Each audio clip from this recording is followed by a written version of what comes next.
Structure of colonial society. Stratification began to emerge in the mid-18th century. It was not as common prior to 1750. A small upper class developed. In the South, aristocratic plantation owners dominated politics and wealth. In the North, merchants, lawyers, officials, and clergymen held the highest rank. The majority of colonists were in the yeoman farmers. They constituted the majority of the population. Typically, they owned land, even if it was small plots of land. Underneath the yeoman farmers were lesser tradesmen, manual workers, and hired hands. Many of them did not own land. Directly below them were the indentured servants, who had limited to no influence. Slaves by this time made roughly 20% of the population. However, indentured servants were still far more important to colonial economics. Americans on average had the highest standard of living in the world, even better than the standard of living in England. The triangular trade is essentially an illegal trade designed to circumvent British navigation laws. New Englanders exported timber, fish, cotton goods, and light manufacturing to the French Caribbean in return for molasses. New England ships brought the molasses back home to be distilled for rum production. Rhode Island would become the center for rum distillation in the colonies. Rum from New England shipped to the West Indies, where slave ships that had disposed of their human cargo took the rum to the Gold Coast of Africa. Then slaves were transported via the Middle Passage to the colonies. Manufacturing increased as the population in the colonies increased. It remained secondary in importance to farming. Small industries such as tailoring, shoemaking, baking, metalworking, and furniture making were part of the small industry. Lumbering was the most important, as it was directly tied to shipbuilding in New England. Women spinners and weavers worked at home producing large amounts of cloth, making textiles a cottage industry in the colonies. Other enterprises included naval stores, beaver hats, rum, carpentry. Trade increased with the American population, and the increase in the American population caused higher demand for British goods. As the American economy grew, Americans sought other foreign markets. Exports to France and the West Indies brought in money to buy British goods. The British, following a policy of mercantilism, wanted to limit colonial trade to the mother country, and in 1733 passed the Molasses Act, seeking to stop colonial trade with the French in the West Indies. However, the colonists ignored the Molasses Act and continued trading. The Anglican Church, or the Church of England, was a tax-supported church. It was the official faith in Virginia, Maryland, North and South Carolina, Georgia, and parts of New York. The church was a branch of royal authority, as it was tied directly to the King of England.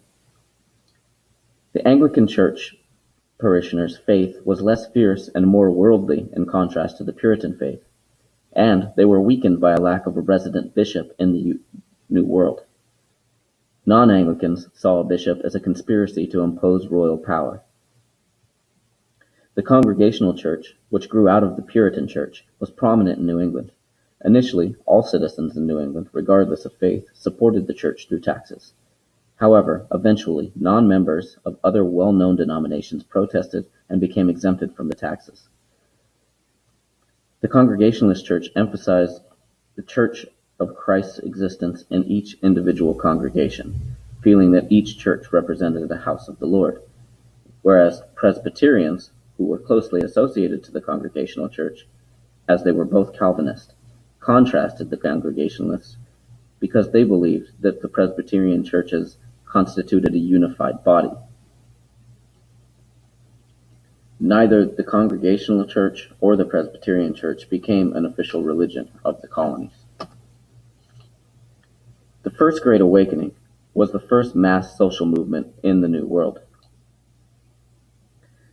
Spread principally throughout the middle and southern colonies.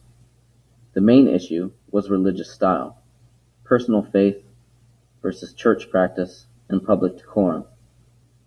There were two primary issues: a crisis within the ministry, to what degree should organizational purity be maintained, and a crisis between the clergy and the laity. Examples would include ministers' salaries, the degree of political control exercised by each congregation. The Great Awakening was a reaction against the elaborate theological doctrines, emotional stagnation, and liberal doctrines of established churches. Arminianism directly challenged Calvin's predestination doctrine and was supported increasingly by liberal ministers. They stated that man is not helpless in achieving salvation. His will can be an effective force in his being saved. Enthusiasts saw themselves as beneficiaries of a direct inspiration from God and became the driving force behind the Great Awakening. Jonathan Edwards is credited with starting the Great Awakening in 1734. He is the most influential theological writer and thinker of the movement. He blasted the idea of salvation through free will and said that people were dependent upon God's grace. He emphasized eternal damnation. The style was learned and reasoned, not emotional like other New Light preachers. George Whitefield was a brilliant English orator who traveled extensively throughout the colonies. His basic appeal was to the Bible. He was the most influential figure of the Great Awakening. He founded Methodism in Georgia and South Carolina. The results of the new Great Awakening were denominations were split, increasing the competitiveness of American churches. The Great Awakening brought religion to many who had lost touch with it and undermined the older clergy. It encouraged a new wave of missionary work among Indians and slaves and led to the founding of New Light colleges like Dartmouth, Brown, Rutgers, and Princeton. The Great Awakening laid the foundation for the anti-intellectualism as part of the American character. The Great Awakening also had a strong democratic component. People were increasingly had more choice over religion, a highly American trait, another important example of resistance to the established authority. Education. New England was dedicated to education. They stressed Bible reading by community members. Primary and secondary schools were established early, such as the Massachusetts School of Law. Literacy was much higher in New England than the Chesapeake region or the Deep South, where only the privileged enjoyed the benefits of education. The primary focus of higher education was on the training of new clergy and not academics. Emphasis was placed on religion and on the classical languages Latin and Greek.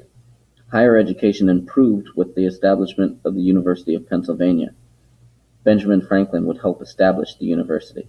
It was the first American college free from denominational control or church control. They offered a more modern curriculum, such as modern language, experimentation, reason. 9 important colleges emerged during the colonial period. Others existed as well. Examples include Harvard, William and Mary, Yale, Princeton, Pennsylvania, Columbia, Brown, Rutgers, and Dartmouth. Culture and the press. The colonial press. Hand-operated printing presses ran off pamphlets, leaflets, and journals, effective for airing social grievances and building opposition to the British.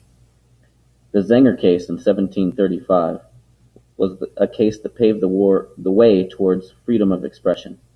John Peter Zenger's newspaper had criticized the corrupt royal governor. He was charged with seditious libel and brought to trial. He argued that he had printed the truth. The royal chief justice ruled printing was enough to convict, regardless of the truth. The jury ruled in favor of Zenger, setting an early precedent for the protection of the freedom of the press. Colonial politics. The structure of the colonies in 1775. Royal colonies. 8 colonies had royal governors appointed by the crown. Proprietary colonies. 3 colonies led by proprietors who chose governors. They included Maryland, Pennsylvania, and Delaware. And charter colonies. Connecticut and Rhode Island elected their own governors under self-governing charters. In governance, the bicameral legislature was most common. There was an upper house or council, normally appointed by the crown or proprietor, and a lower house or assembly, elected by property owners, the people, voted for taxes to pay expenses in the colonial government. The nature of American politics. Colonial governments did not enjoy the power that Parliament enjoyed. Yet, colonial governments, far more reformed than those in England, much more direct representation, and the will of the people was more effective. There was less corruption. Administration was handled at the local level. In New England, through town hall meetings. In the South, through county government. In the middle colonies, through a combination of the above. Restrictions on voting. The upper class opposed democracy. It did not trust the common people. In order to keep the commoners from voting, property and/or religious qualifications were imposed.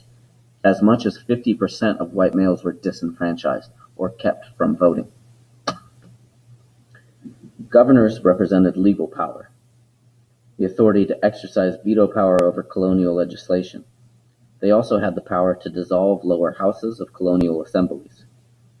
They had the power over the judiciary in the colonies. In Britain, judges lacked these powers. However, governors were weak in many respects. Assemblies often controlled the governor's salaries. One governor did not get paid for over a dozen years. King's orders were often strict and ineffective, as Britain was 3,000 miles away. The lack of money from supporters, assemblies had powers to fill government positions in most colonies. Towns instructed their representatives how to vote. The development of democratic ideals in colonial America, the democratic ideal of tolerance emerged. Educational advantages were in place compared to Europe. Equality of opportunity was much more pronounced than in Europe. Freedom of speech and of the press, freedom of assembly, and representative government were all ideas that grew in the American colonies. The Age of Enlightenment and classical liberalism. Liberty, which means individual human rights. Examples would be freedom of religion, freedom of speech and press, fair and equal treatment before the law. Equality means all citizens should have identical rights and civil liberties. Above all, nobility had no right to special privileges based upon the accident of birth. The equality of opportunity. Most people that believed in equality did not believe that that meant that everyone should be economically equal. It meant that they should be equal in human dignity and human happiness. Science, progress, and rationality were liberal principles that would lead to better government and a better society for all. Representative government, but not democracy. Only those who owned property had a stake in society and could become representatives. In order to vote, one had to own land, meaning that they had a stake in society. They had an interest to protect their private property and would therefore vote effectively. Important thinkers of the Age of Enlightenment. John Locke, who wrote the Second Treatise on Civil Government in 1690, during England's Glorious Revolution, promoted ideas such as man set up government in order to protect their property. Men were born with natural rights like life, liberty, and property, and that humans had the natural right to rebellion when a government had overstepped its proper function and become tyrannical. Rebellion could be avoided if government respected the rights of the citizens and if the people defend their liberties. The Baron de Montesquieu wrote The Spirit of Laws in 1748. He established the ideas of checks and balances, separation of powers among the three branches of government. He said that despotism could be avoided if political power were divided and shared by a diversity of classes and orders holding unequal rights and privileges. Adam Smith, the founder of capitalism, wrote The Wealth of Nations in 1776. It's the most significant work on capitalism ever written, and he's considered the founder of modern economics. He formulated the idea of a free economy, which contrasted sharply with mercantilism, promoted free competition via private enterprise, and said that that would result in greater income for everyone, not just the rich. Deism, which was a religious and philosophical branch of the Enlightenment. The premise of deism was that God created the universe and then stepped back. The universe ran like a clock. God was like the great clockmaker. Deists largely rejected traditional Christianity. Many of the founding fathers were considered deists, like Jefferson, Franklin, Washington, and Paine. Deism was not a wide-scale movement, but it was popular among certain groups of intellectuals.